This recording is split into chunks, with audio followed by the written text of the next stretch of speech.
우리는요 지난주에 2박 3일간의 온가족 여름 수련을 하나님의 크신 은혜 가운데 잘 마쳐서 너무 감사한 마음입니다. 이번 수련회가 얼마나 좋았는지 제가 에반스 이야기에 글을 썼는데요. 지민이 부족해요. 사실 지민이 부족해요. 턱없이 부산 지민이었습니다. 함께 하신 분들은 잘 아시겠지만요.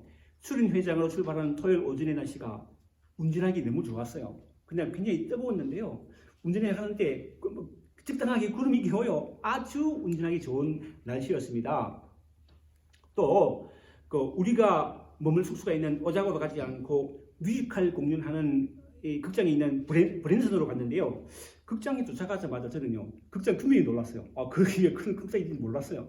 사진 찍고 싶은데 잘 안 되더라고요. 그게 잘 안 당겨져요. 뮤지컬은요 지저스 뮤지컬이죠. 지저스 뮤지컬인데 화려하더라고. 무대 장치가 장난이 아니죠, 그죠?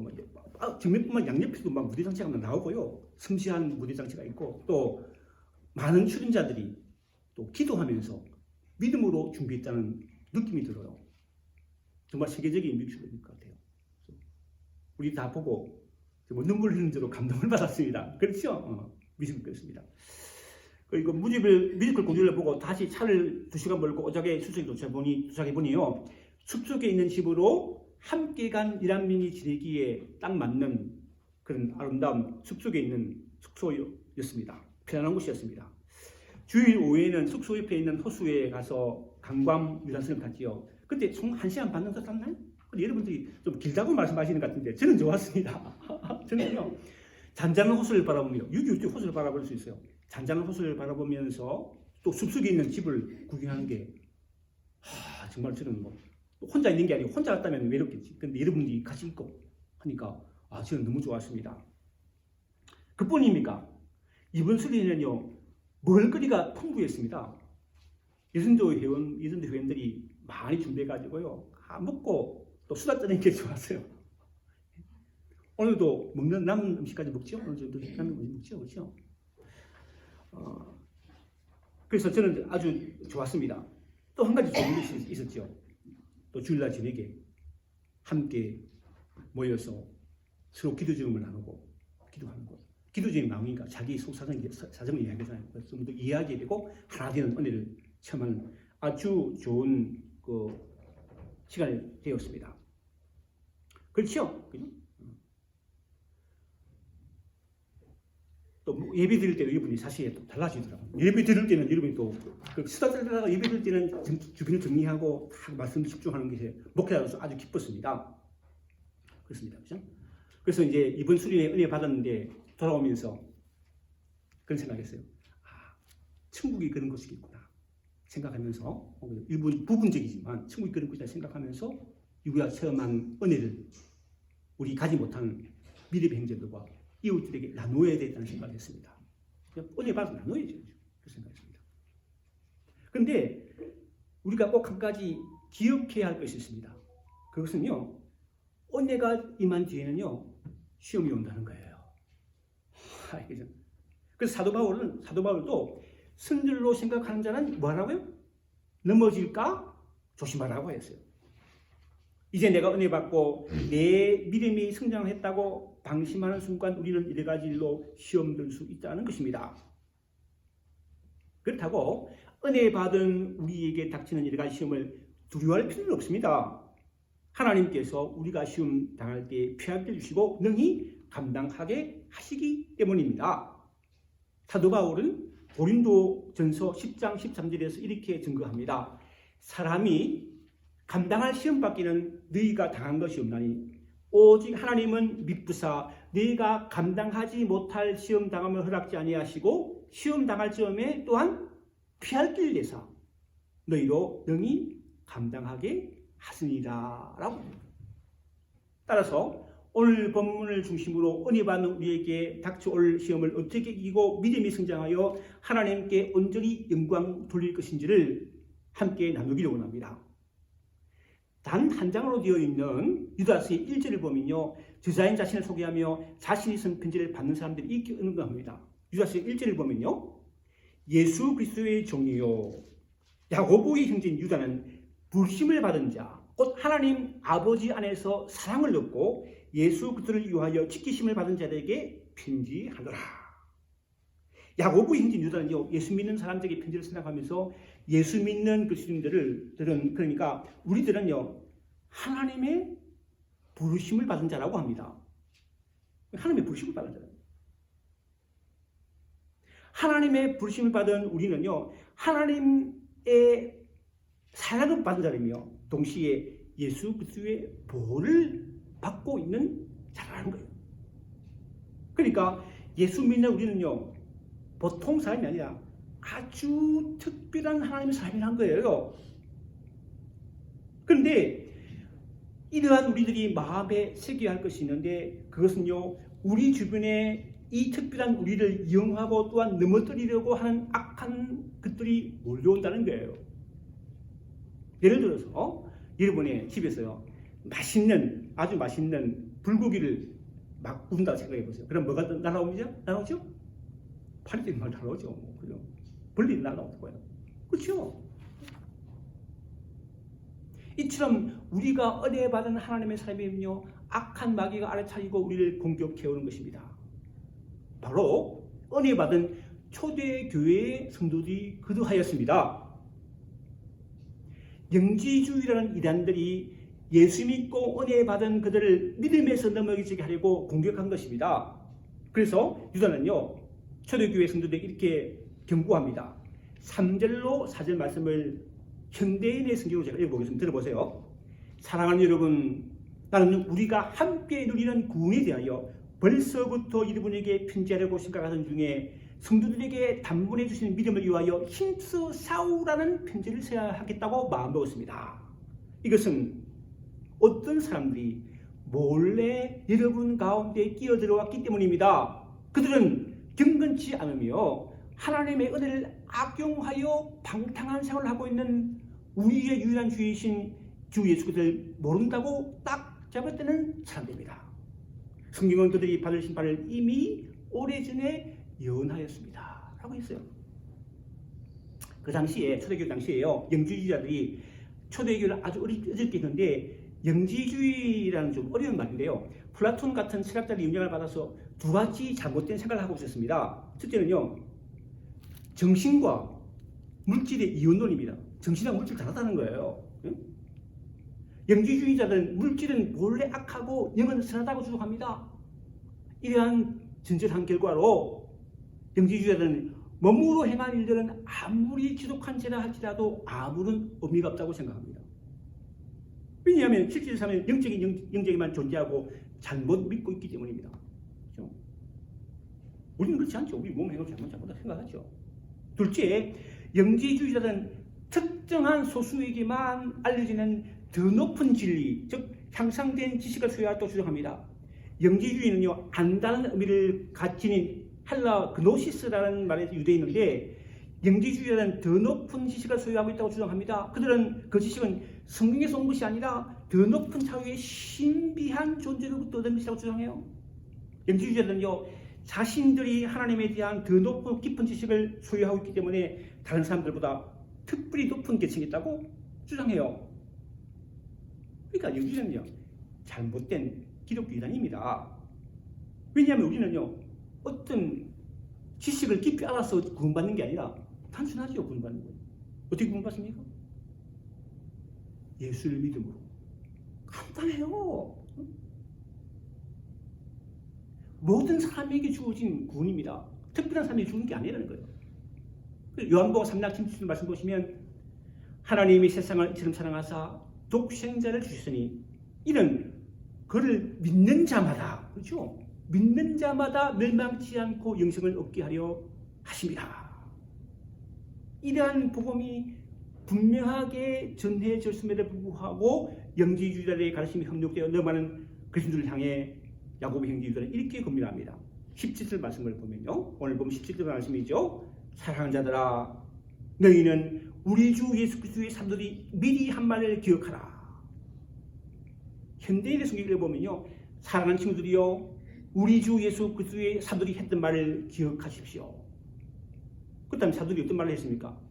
18절 말씀이죠. 18절 말씀 보시면요, 너희에게 말하기를 사도들이 마지막 때에 자기의 경건하지 않은 정욕대로 행하며 조롱한 자들이 있으리라 하였나니. 말이 좀 어렵죠. 현대의 성경 보면요, 그들은 마지막 때에 경건치 않은 정욕을 따라 살며 여러분을 조롱하는 사람들이 있을 것이라고 말했습니다.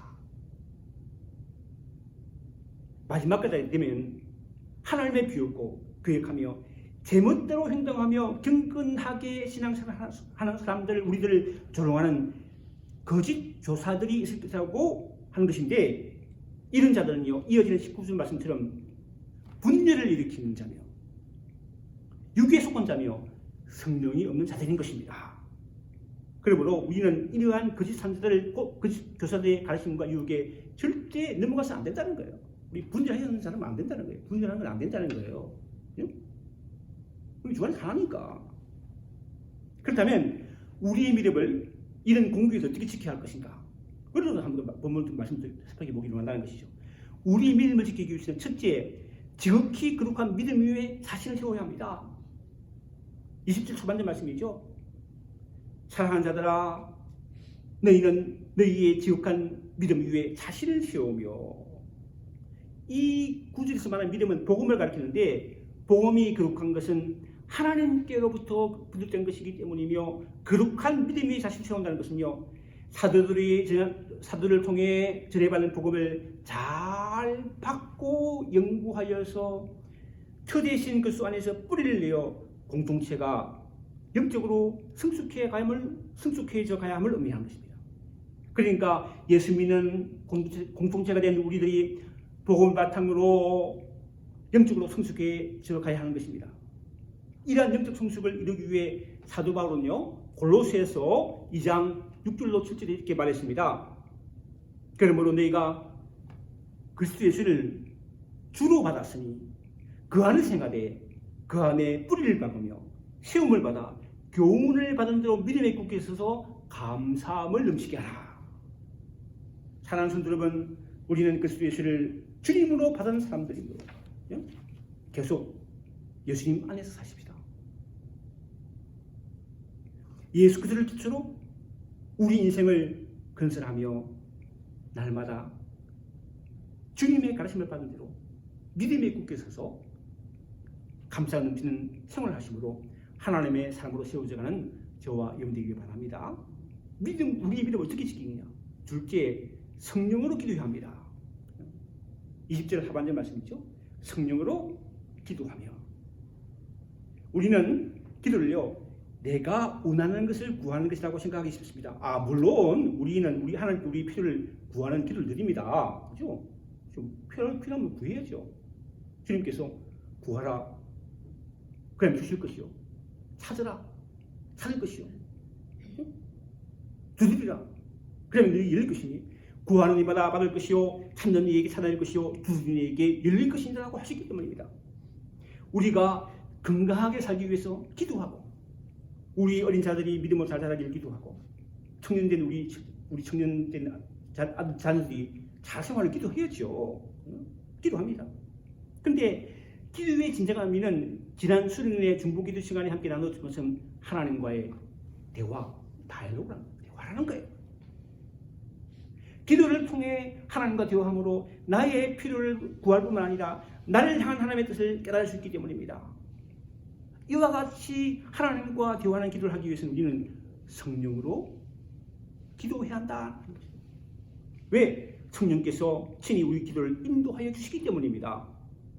성령으로 기도하며 헬라어는 엔퍼뉴만이라고 하는데 성령의 통주 안에서, 성령 영감 안에서 기도한다는 의미입니다. 저는 이거 말씀드린 것처럼 저희 카드에 여러분 기도 제목을 내시죠. 내시면 기도 제목 있으면 내시죠. 그 기도 카드를 보고 기도합니다. 근데 카드를 보고 여러분을 기도하면서 그 기도만 하는 것이 아니라 다른 것도 기도하게 되더라고요. 왜? 성령께서 기도를 인도해 주기 때문에 하는 거예요. 그렇다는 거예요. 사도 바울도 이렇게 고백합니다. 로마서 8장 26절로 27절 말씀을 보면요, 이와 같이 성령도 우리 연약함을 도우시나니 우리는 마땅히 기도할 바를 알지 못하나 오직 성령이 말할 수 없는 탄식으로 우리를 위해 친히 간구하시느니라. 마음을 살피시는 이가 성령을 생각하시나니 이는 성령이 하나님의 뜻대로 성도를 위하여 간구하십니다. 사도 바울은 에베소서 6장 18절에서 우리에게 군민합니다. 모든 기도와 간구를 하되 항상 성령 안에서 기도하고 이를 위하여 깨어 구하기를 항상 힘쓰며 여러 성도를 위해서 기도하라. 이런 은혜가 우리 모두에 있게 되기를 바랍니다. 우리의 믿음을 지키기 위해서요, 셋째, 하나님의 사랑 안에서 자신을 지켜야 합니다. 21절 3방절 말씀이죠. 하나님의 사랑 안에서 자신을 지키며. 요즘 텔레비전이나 인터넷에 보면요, 건강 프로그램이 아주 많은 것 같아요. 그렇죠? 인터넷 보면 어떻게 해야 건강하게 살 수 있는 것인지, 무엇을 어떻게 먹어야 건강할 건데 보면 뭐다 계속 나오더라고요. 요즘은 또 이게 한국 같은 경우에는 코비드 19 때문에 정신건강에 대한 전문가의 조언도 올라온 것 같아요. 왜 그 전문가가 뭐라고 이야기하냐면 한번 보니까 너무 뉴스 막 보지 마라 그러더라고요. 너무 세상 뉴스 보면요, 그 뉴스에 압도돼가지고 그 정신건강 안 좋다 그러더라고요. 그것도 맞는 말인 것 같아요. 계속 그만 보니까. 그래서 일정 시간 동안 계속 이때만 보지 말고 일정 시간 또 가족과 함께 시간을 보내라는 걸 권유를 하더라고요. 근데 오늘 본문에서 야고보는요, 하나님의 사랑 안에서 자신을 지키라 합니다.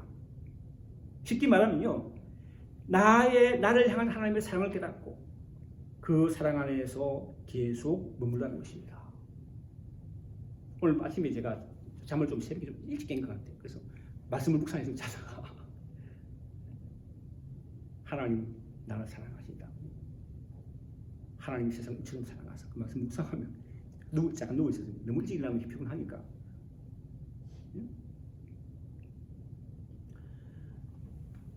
그런데 오늘 본문에서 야고보는요, 주님의 사랑 안에 거한다는 것은요, 주님의 사랑을 무엇일까 질문 나오는데, 이어지는 요한복음 5장 17절에서 주님이 이렇게 말씀하셨어요. 내가 아버지의 계명을 지켜 그의 사랑 안에 거하는 것 같이 너희도 내 계명을 지키면 내 사랑 안에 거하리라. 현대인 성경이 이렇게 번역했습니다. 내가 아버지의 계명을 지키고 그분의 사랑 안에 거하는 것과 있는 것 같이 너희도 내 계명을 지키면 내 사랑 안에 거한다. 말씀대로 살아가면요, 하나님 사랑 안에 거하게 된다, 그 얘기죠. 그렇습니다. 우리는 우리를 사랑하는 부모님의 말씀을 듣고 살아갑니다. 왜냐하면 나를 사랑하는 부모님의 말씀이 되면 사랑하는 부모님이 좋은 말을 하죠.